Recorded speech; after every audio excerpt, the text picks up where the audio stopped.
We decided to order flowers from 3 different online locations: 1-800-Flowers, Florist Express, and a local flower shop in New York City. Welcome to, I call it Flowerland. And we enlisted the help of celebrity floral designer Michael Gaffney. We asked him to analyze our flowers once they arrived. This is the Sweet Delights arrangement as pictured online at Florist Express.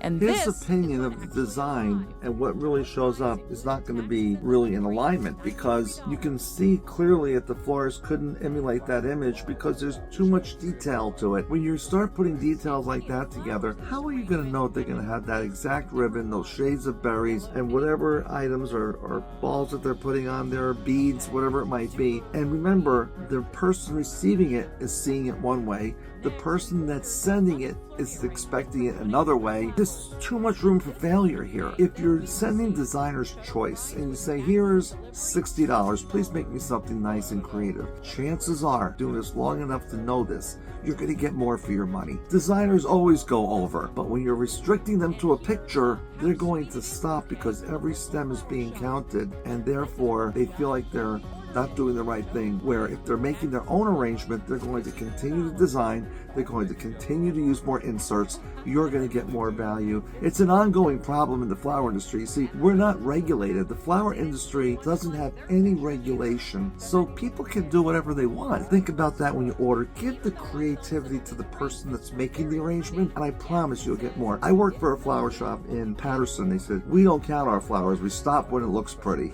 Once I learned about P&Ls, I realized there's no way that's a true statement. Now, look at what arrived. Do you really need an expert to say that's horrible? They all have a 100% guarantee, and the websites do state that arrangements may vary based on flower availability.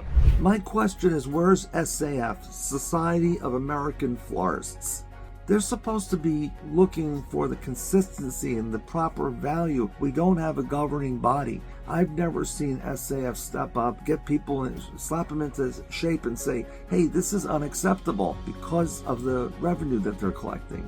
It's all a business model, right? If they get mad at the florist and the florist quits them, that's revenue that they're losing. It all boils down to money. It never fails. We need the industry to make it a standard that if you're going to be in this industry, you must be an SAF member, because although SAF isn't Telefora, FTD, or anybody else, but then again, they all fund they're funding SAF. SAF needs revenue. So behind all of this is a business model that has to work. I've got some solutions I think would work, and we'll talk about that away from the camera, but it can be better. But we need to have a governing body, and I believe it should be SAF, and they should be doing their job better and focusing on ensuring people are getting what they're paying for. And in order to make that realistic, let's pull it back a little bit and make a designer's choice as much as possible. Just get used to those words when you walk into a flower shop. Hi, I'd like to send flowers. Before they start giving you offerings for out of town, just say to them, do you have designer's choice options? Because I'd like to just give you a price range, maybe a color palette,